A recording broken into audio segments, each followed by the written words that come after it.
আসসালামু আলাইকুম, কেমন আছেন সবাই? কাছে এবং দূরে, দেশ এবং দেশের বাইরে এর মধ্যে যেখান থেকে আমার এই ব্লগটি দেখছেন, আশা করি সবাই ভালো আছেন। আলহামদুলিল্লাহ, আমিও ভালো আছি।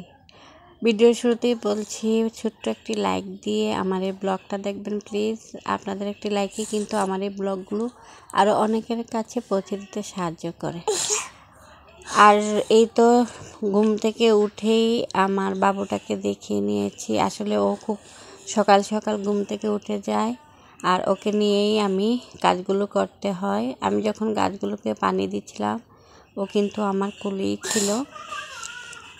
এক হাতে ভিডিও করা আর এক হাতে বাচ্চা সামলানো, সব মিলিয়ে কিন্তু অনেকটা কষ্ট হয়। তারপরও ভিডিওগুলো অনেক কষ্ট করেই বানাই। আশা করি আপনারা পুরো ব্লগটাই দেখবেন। আর এই তো এক এক করে আমি আমার সবগুলো গাছগুলোতেই পানি দিয়ে দিচ্ছি। আর শীতের দিন গাছগুলো কিন্তু অনেকটা মাটি শুকিয়ে আসে, তাই একটু বেশি করেই পানি দিতে হয়। আর এই তো পানিগুলো দিয়ে আমি বাকি কাজগুলো করব। আর আজকে আমার বাসায় অনেক মেহমান আসবে, প্রায় 10-12 জনের মতো। সেগুলো আমাকে রান্না করতে হবে তাদের জন্য। আর এই তো গাছগুলোতে পানি দিয়ে আমি আমার ওই কাজগুলো করে নেব। আর যেহেতু বাসায় মেহমান আসবে, একটু তাড়াতাড়ি করে ঘুম থেকে উঠে পড়েছি। উঠেই আমি এই তো সকাল 6টা বাজে এখন, আর 6টা থেকে কিন্তু আমি আমার ব্লগটা শুরু করেছি। আর অবশ্যই আপুরা, আপনারা কমেন্ট করতে ভুলবেন না। আপনাদের কমেন্টগুলো পড়তে কিন্তু অনেকটা ভালো লাগে। আমি যখন বয়স দিচ্ছিলাম তখন আমার মেয়ে খেলা করছিল, ওর একটু ঠান্ডা লেগেছে, তাই শ্বাস নিতে একটু কষ্টই হচ্ছে বলতে পারেন। জন্মের পর কিন্তু ওর দুইবার নিউমোনিয়া হয়ে গেছে। আসলে অল্পতেই কিন্তু ওর ঠান্ডাটা লেগে যায়।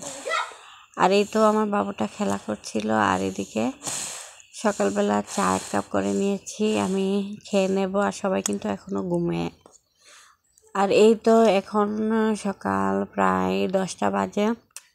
সকালবেলা সব নাস্তা করা শেষ। তারপর ভাবলাম মেহমান যেহেতু আসবে, কিছুটা পরিমাণ জলপাই পেরে নেই ওদেরকে দেওয়ার জন্য। আর বাচ্চাদেরকে বলছি যে যদি কুড়িয়ে দেয় তাহলে তাদেরকেও দেব। এই তো বাচ্চারা কিন্তু লেগে পড়েছে জলপাইগুলো কুড়িয়ে ঝাঁকিতে নিতে। এই যে অনেকগুলো জলপাই কিন্তু পেরে নিয়েছি। গাছের উপরেও একজন আছে, আর ওকেও বলেছি কিছুটা জলপাই পেরে দিলে ওকেও দেব। আর এই তো বাচ্চারা কিন্তু যার যার মতো করে কুড়িয়ে নিচ্ছে। আর পাড়ার শেষে কিন্তু আমি সবাইকে অনেকগুলা জলপাই দিয়েছিলাম, সেগুলো আর ভিডিও করা হয়নি আর কি।